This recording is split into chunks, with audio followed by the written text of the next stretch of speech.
Mais um aqui, ó. A maldição das bruxas. Que bruxas são essas? Oi, Aninha, tudo bem? Olá, assombrados. Esse fato se passou na família do meu marido.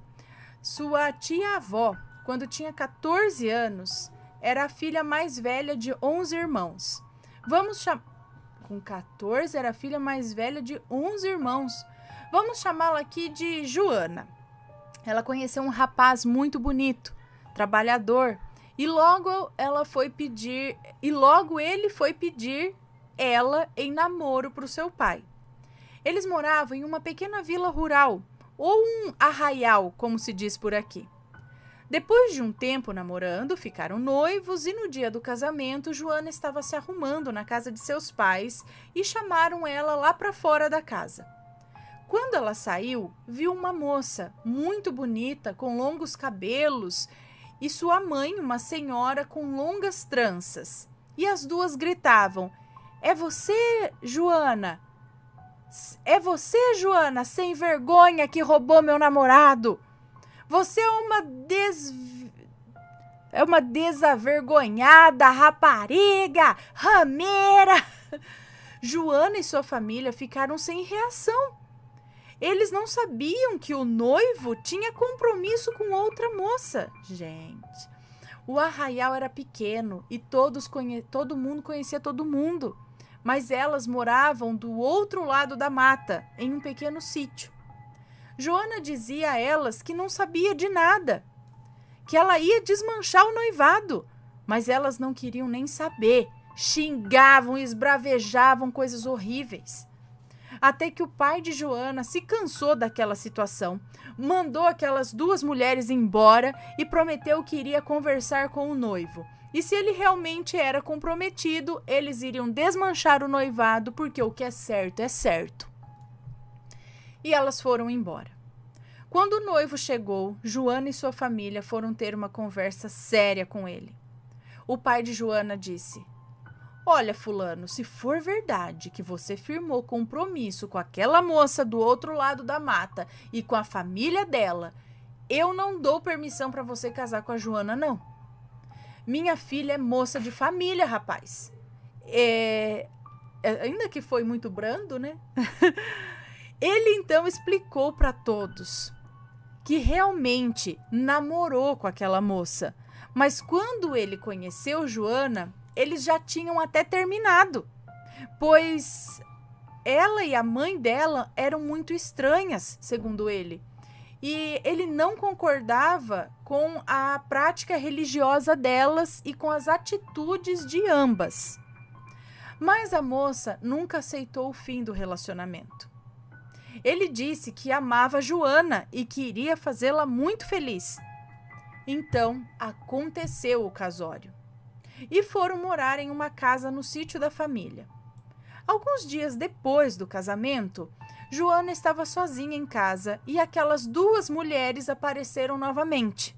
E dessa vez estavam furiosas e disseram assim: "Você e sua família disseram que não iria ter casamento, pois o noivo tinha compromisso?" Joana então explicou o que o seu marido explicou para ela e para a família. A moça estava chorando. A mãe dela então disse: "Vamos, minha filha, não tem nada que a gente possa fazer. O casamento já aconteceu. Mas uma coisa eu falo: se casaram, mas não vão ser felizes. Os frutos desse casamento não há de vingar nenhum." E foram embora.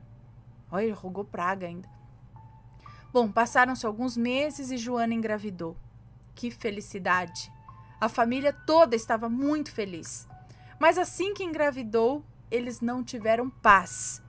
À noite ouviam coisas andando no telhado, barulho de casco andando em volta da casa, gritos, risadas, e Joana tinha pesadelos horríveis. E quando faltava apenas algumas semanas para o bebê nascer, uma manhã, quando abriram a porta de casa, bem ali na porta, acharam um coelho morto. De uma forma bem brutal e chocante. Então, Joana entrou em trabalho de parto. acho que ficou abalada com aquela visão, ficou nervosa e entrou em trabalho de parto. Infelizmente, o bebê nasceu morto, pois o cordão umbilical... Ah, tá, um detalhe aqui no coelho. As vísceras estavam com nós, vários nós nas tripas do coelho que estava ali. E a criança nasceu com cordão umbilical, com várias voltas ao redor do pescoço, que fez com que ele nascesse sem vida. Todos ficaram arrasados, mas depois de alguns meses, Joana engravidou novamente. E de novo aquele inferno, barulheira no telhado, galopes ao redor da casa.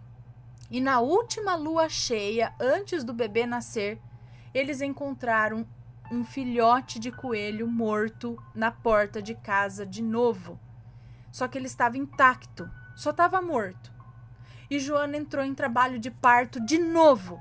O parto foi difícil, mas o bebê nasceu saudável e todos ficaram encantados. O bebê era lindo, um menino.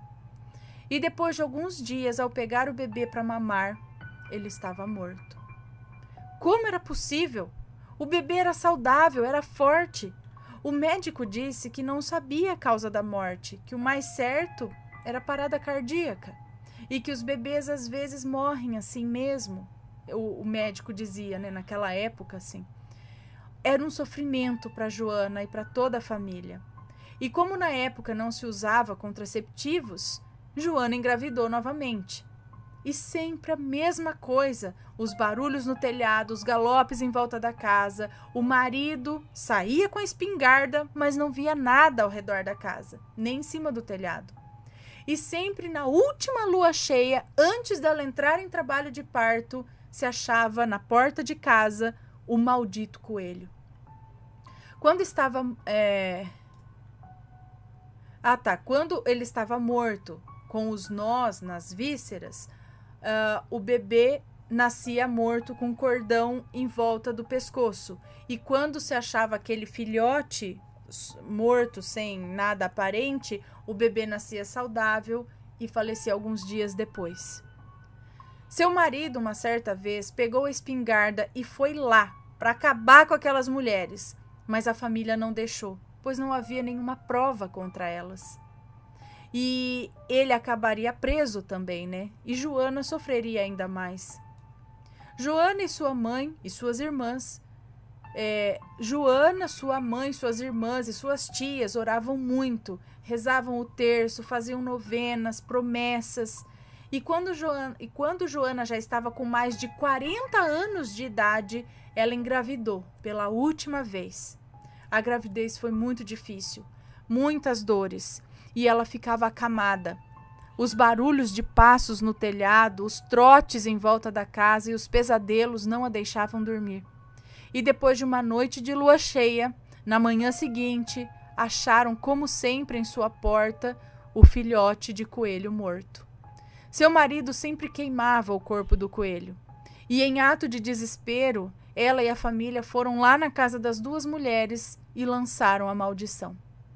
Seu pai disse que se elas retirassem aquele mal da vida de sua família, ele daria o que elas quisessem. Daria vaca, cabra, porcos e galinhas para elas. Mas a senhora disse: eu avisei, eu não posso fazer nada. Isso não cabe a mim. Vão embora daqui. Ela falou: eu avisei, eu não posso fazer nada. Isso não cabe a mim. Vão embora daqui que eu tenho mais o que fazer. E foram embora. Não podiam fazer nada. Foram em uma benzedeira. Joana tomou um banho de ervas e depois de muitas orações ela entrou em trabalho de parto. Ela já estava velha, entre aspas, para a época, né, para dar à luz.